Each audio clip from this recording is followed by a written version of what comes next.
Hey guys, Rich from GunTortureTest.com.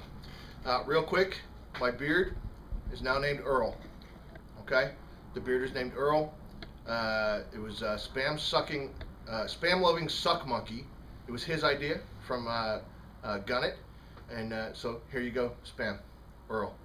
What we're doing today is we're going to build this AR lower, and we're going to build it from parts.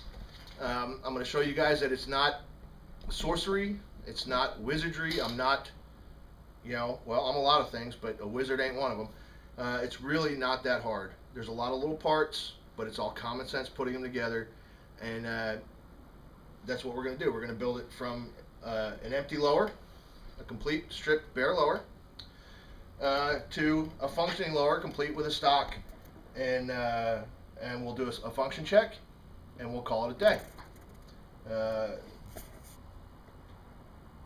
That's it. Okay. All right, so this is a basic lower parts kit, okay?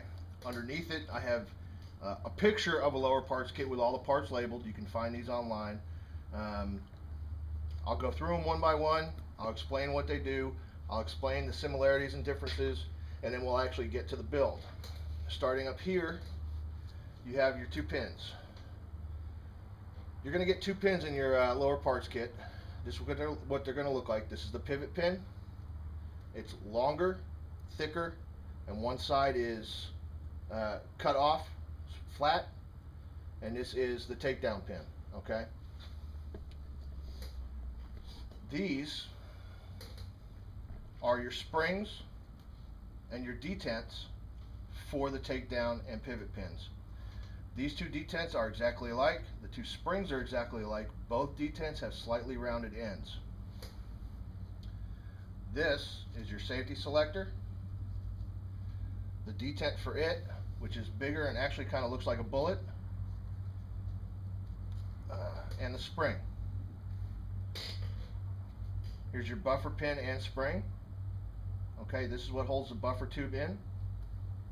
Here's your bolt release, the plunger, the spring, and the roll pin. Your mag catch button, mag catch spring, and this is all your trigger stuff. We'll start with the trigger itself. Now, I'm not actually going to use this trigger. I'm going to use a Rock River Arms 2-stage match trigger, but this is what a trigger looks like. This is what a hammer assembly looks like, and this is what a disconnector looks like. Now, one thing that screws people up a lot is disconnector spring and the bolt release spring. They look almost exactly alike. Disconnect spring is a little bit shorter, and it is tapered to where one end is bigger. Most lower parts kits, including this one I bought from Palmetto State Armory, they paint the disconnect spring. Okay, so you always know which one it is. This goes with the bolt release. This one goes onto the trigger. The way it goes on the trigger is you have a little cutout right here. You take the big end, the larger end goes in, and you're going to have to kind of put some pressure on it, and then that's it. The way the disconnect works, it's just like that. Now, the other thing that people seem to get wrong or confused on is how the springs themselves go on the trigger and on the hammer. And it's pretty simple, actually. This is your trigger spring. It just comes up, over, over, just like that. On the hammer spring, it's pretty much the same thing. And this one's going to give you a little more trouble, but it'll go on just like that. Now, when you actually put the hammer on, that's not the way it sets. When you put the hammer in the gun, this little crossbar on the hammer spring needs to be against the back side of the hammer, because that's how you get the spring tension. Okay, now what I'm actually going to use is this Rock River Arms trigger which comes pre-assembled.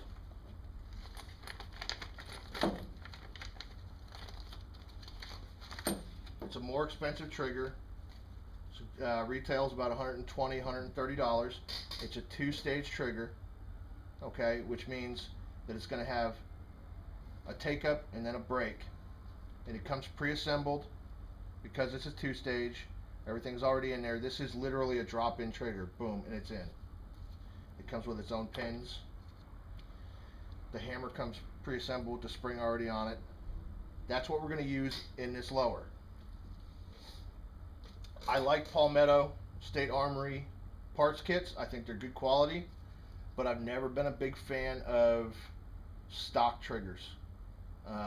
There's nothing wrong with them necessarily, but for a few extra bucks, you can certainly do a lot better. Rock River makes a single stage trigger that retails for about 35 or 40 bucks.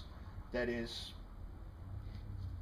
easily 10 times as good as the Palmetto State Armory trigger.